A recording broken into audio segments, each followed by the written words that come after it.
मुझे पैसे की ज़रूरत पड़ेगी तो उस टाइम लगा करीबन 10 लाख की ज़रूरत पड़ेगी। ठीक है। और करीबन 30 साल के बाद सॉरी 19 साल के बाद बच्चे की शादी के लिए 30 लाख की ज़रूरत पड़ेगी। ठीक है। रिटायरमेंट में करीबन 30 साल के बाद में मुझे करीबन अभी के एक्सपेंस के मुताबिक 50,000 से ज़्यादा पर महीने की ज़रूरत पड़ेगी। ठीक है महेश जी, मुझे बताइए कि आपने जो भी इन्वेस्टमेंट की है अब तक, उसके बाद आपके हाथ में कितना अमाउंट बचता है हर महीने? अभी जो मैंने इन्वेस्टमेंट किया ना वो तो करीबन फिर भी जो मैंने साइड इनकम में से ये इन्वेस्टमेंट किया हुआ है।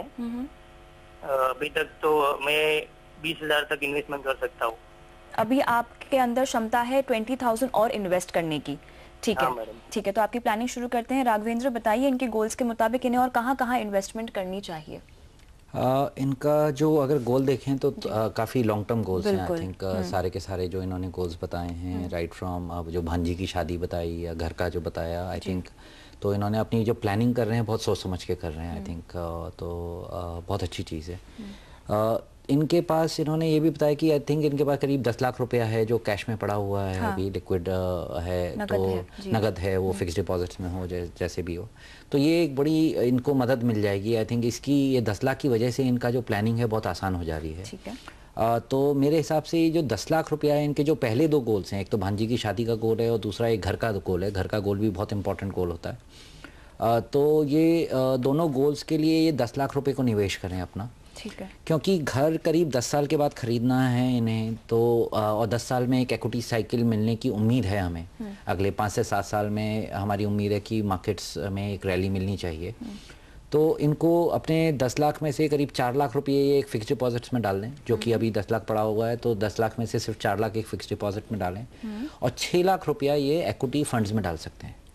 तो 4 से 5 फंड सेलेक्ट कर लें, जो कि मैं इनको बताऊंगा थोड़ी देर में, और उसमें 10 लाख रुपए, ये 6 लाख रुपए डाल दें। तो ये 10 लाख रुपए से इनके पहले दो गोल और थोड़ा बहुत इसके बाद दोनों गोलों को पूरा करने के बाद भी इनके पास थोड़ा सा पैसा बच जाने वाला है। यानी भांजी की शादी और घर। तो इसके बाद घर के लिए जो डाउन पेमेंट है 20 लाख रुपए से हो सकता है थोड़ा ज़्यादा मिल जाए, तो इनको EMI लेने की कम ज़रूरत पड़ेगी, लोन लेने की कम ज़रूरत पड़ेगी। ठीक है। और जो बाकी जो दो गोल हैं, जो कि एक 30 लाख रुपए का गोल है वो बच्चे की एडुकेशन के लिए और अपनी रिटायरमेंट के लिए, उसके लिए इनको मंथली सेविंग्स करना चालू कर देना चाहिए। ठीक है। तो मेरे हिसाब से करीब ये अगर 55,000 का खर्चा जो एज्यूम कर रहे हैं रिटायरमेंट के टाइम पर, और इन्होंने बड़े समझदारी की चीज़ की है कि आज का 14,000 बढ़ के 55,000 हो जाएगा, इनके हिसाब से मेरे ख्याल से थोड़ा सा कम है, पर स्टिल ठीक है। I think he is at least thinking कि मेरा खर्चा आज के बनस्पत ज़्यादा होने वाला है 30 साल के बाद।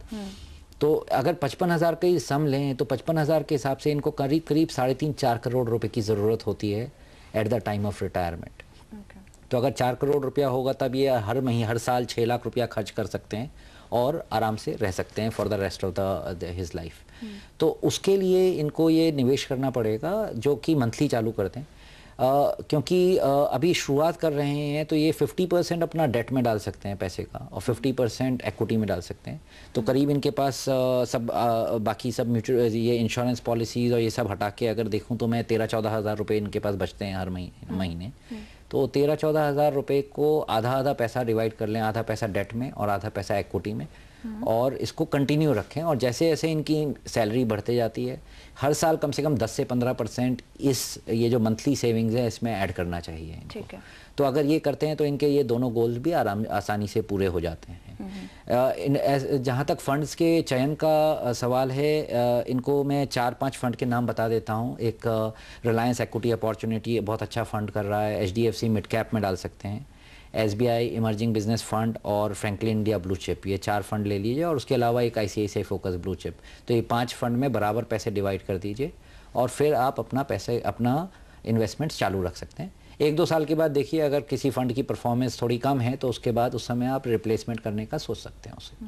इंश्योरेंस पॉलिसीज जो ली हैं उसके सिलेक्शन को लेकर आप कुछ कहना चाहेंगे? इंश्योरेंस पॉलिसीज में इन्होंने एक जो रिलायंस की पॉलिसी ली है जो कि थोड़ी एक्सपेंसिव लगती है मुझे पॉलिसी, और तो उसकी जगह अगर ये, क्योंकि ये 3 साल से शायद है इनके पास, तो ये लॉक इन पीरियड के बाहर है, तो अगर ये इसको सरेंडर करके और टर्म प्लान ले लेते हैं तो इनको एक insurance cover, substantial insurance cover मिल जाएगा।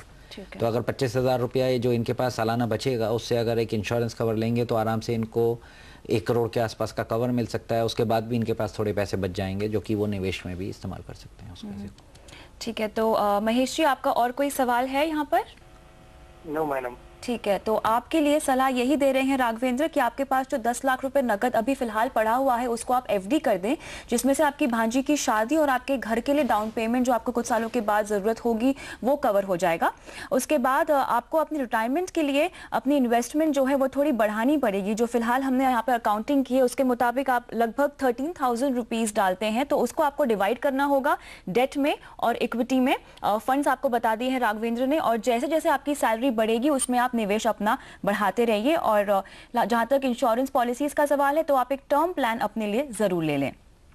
इसी के साथ योर मनी में फिलहाल वक्त है छोटे से ब्रेक का, लेकिन आप बने रहिए हमारे साथ।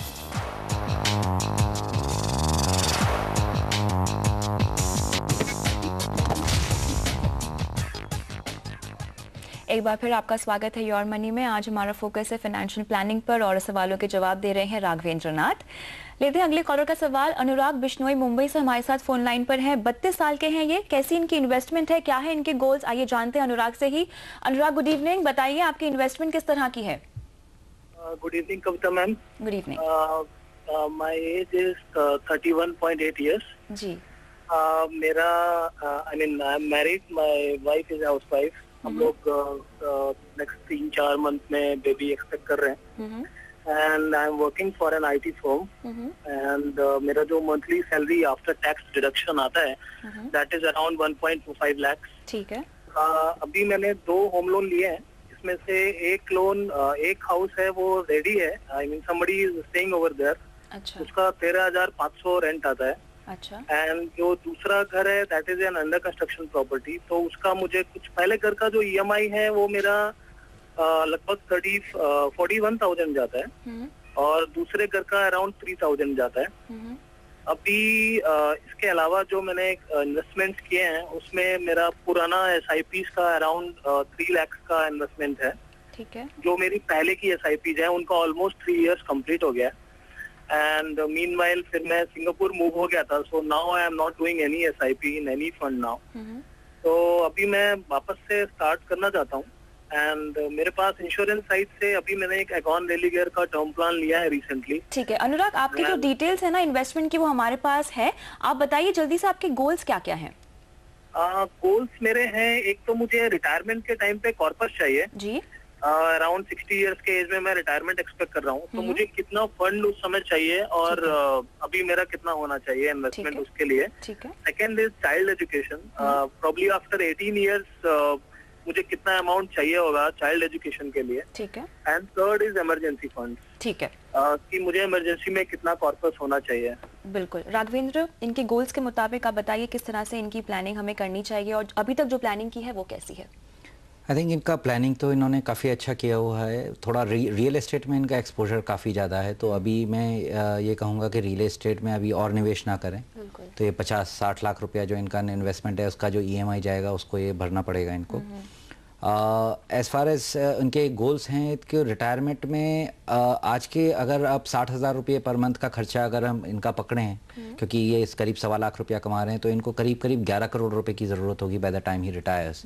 और इसलिए इनको करीब अगर ये 13,000-14,000 की SIP से चालू कर देते हैं अभी से करना, तो इनको उतना पैसा मिल जाएगा हर साल अगर 10-10% बढ़ाते जाएं तो। ठीक है। और इनके बच्चे की एडुकेशन के लिए अगर आज की तारीख में अगर मान लीजिए एक फॉरेन एडुकेशन देखें या एक अच्छी उम्दा एडुकेशन के लिए अगर 30-40 लाख रुपए की ज़रूरत है पोस्ट ग्रेजुएशन मिला के, तो बाय द टाइम बच्चा इनका एडुकेशन के लायक होगा तब भी इनको 2.5-3 करोड़ रुपया चाहिएगा। तो उसके लिए करीब इनको 17-18 हज़ार रुपया हर महीने जोड़ेंगे तो उतना पैसा इनके पास इकट्ठा हो जाना चाहिए। ठीक है। तो मेरे ख्याल से करीब 30-31 हज़ार रुपये की SIP की इनकी ज़रूरत है। पर अभी इनकी जो इनकम प्रोफाइल है देख के लगता है कि 12-15 हज़ार ही रुपया ऐड कर सकते हैं, क्योंकि इनको एक EMI अभी बढ़ने वाली है। बिल्कुल। तो जब ये इनका दूसरा घर होगा तो इसलिए इनको जो है ये अपना करीब 25-30 हज़ार रुपए की SIP से चालू कर सकते हैं, उसके बाद फिर आगे बढ़ सकते हैं। कोई जल्दी से आप इनको SIPs के नाम बताना चाहेंगे, सजेस्ट करना चाहेंगे क्विकली? तो ये 3-4 फंड में कर सकते हैं, ICICI focus blue chip, Reliance equity opportunity, SBI emerging business और रिलायंस एक्विटी अपॉर्चुनिटी, ये 4 फंड में ये चालू कर सकते हैं SIP। ठीक है, उम्मीद करते हैं कि अनुराग की फाइनेंशियल प्लानिंग यहाँ पे बहुत अच्छे से हमने कर दी होगी। इसी के साथ राघवेंद्र, बहुत बहुत शुक्रिया स्टूडियो आके सभी कॉलर्स के सवालों का जवाब देने के लिए। धन्यवाद। और योर मनी में आज इतना ही, हमें दीजिए इजाज़त, नमस्कार।